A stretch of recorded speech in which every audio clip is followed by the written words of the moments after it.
Did I know those were human beings? Absolutely. I didn't care. I learned to do first and second trimester abortions, including suction D&Cs and saline abortions during my residency program. After I got into private practice over the next 4.5 years, I performed almost 1,200 first and second trimester abortions, including suction D&Cs and suction D&E abortions. And my question is, could you see? Could you see that those were babies? I can answer that for myself. I cannot speak for any other abortionist in the world. Did I know those were human beings? Absolutely. I didn't care.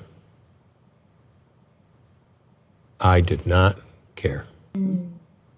Well, I think both doctors and moms do that. So easy to talk about somebody else's life, but if I talk to a group, I remind them of something. Today, you're an adult. Once you were a child, you didn't look anything like you look today. Once you were this big, but it was always you.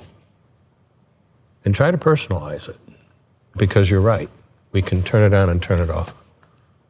We learned that in medical school, day one. If I'm doing surgery, hysterectomy, nothing to do with abortion. For that hour, that's a collection of arteries, nerves, veins.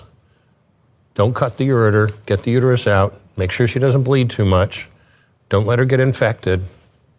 And I know intellectually that she's a mom and a wife and she has family and people that love her. But for that time, that's the job. An abortion is the same.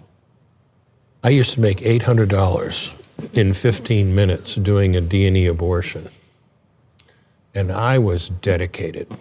This is, I tell people, some people say they're pro-life or pro-choice. But when you're a gynecologist and you say you're pro-choice, this isn't some vague political position. You have to decide whether you're going to do those abortions. And I did. I was dedicated to it. And you can rationalize it 1,000 ways. I'm the hero here. I'm being a great doctor, taking care of her problem and all of this. My wife and I had struggled with infertility. We were able to adopt a little girl we named Heather. Subsequently, my wife did get pregnant very quickly after we adopted our daughter. But exactly 2 months from my daughter's 6th birthday, she was killed in an auto accident. And I don't remember how long it was after her death, but I showed up at the hospital to do a D&E abortion. Wasn't thinking of it as anything special. This was routine. Put that Sofer clamp in, ripped out an arm or a leg, and just stared at it in the clamp and got sick. But once you start an abortion, you can't stop. You have to get 2 arms, 2 legs, and all the pieces. Because if you don't, your patient will come back infected, bleeding, or dead. So I finished that abortion. I said earlier that I didn't care, and I didn't care.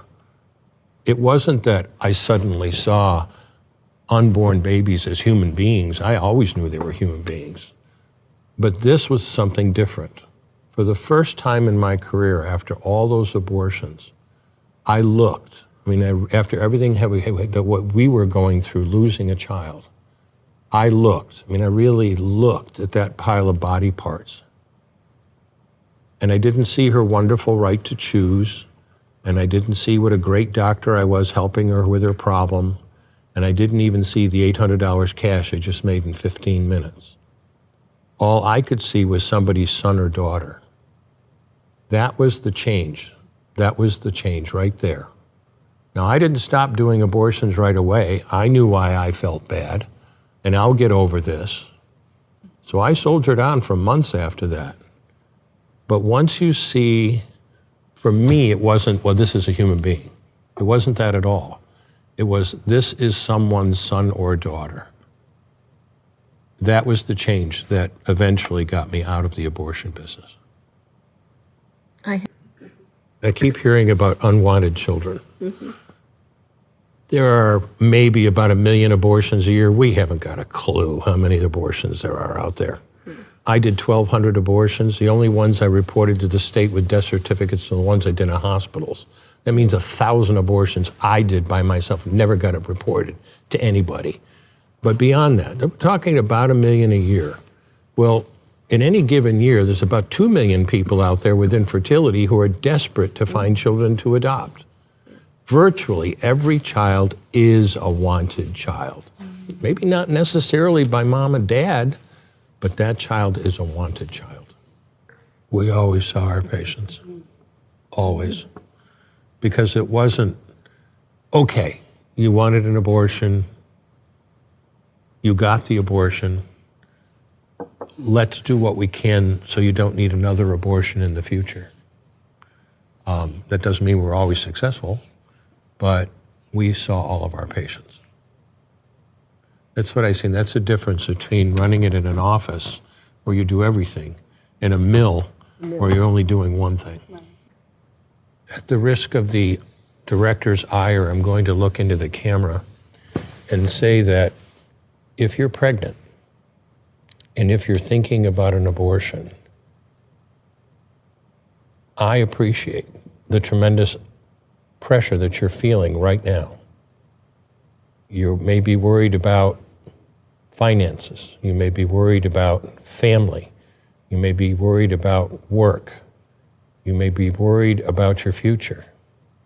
But no matter what your situation is, no matter where you're coming from, you and only you can give your son or daughter the chance to live just like you do.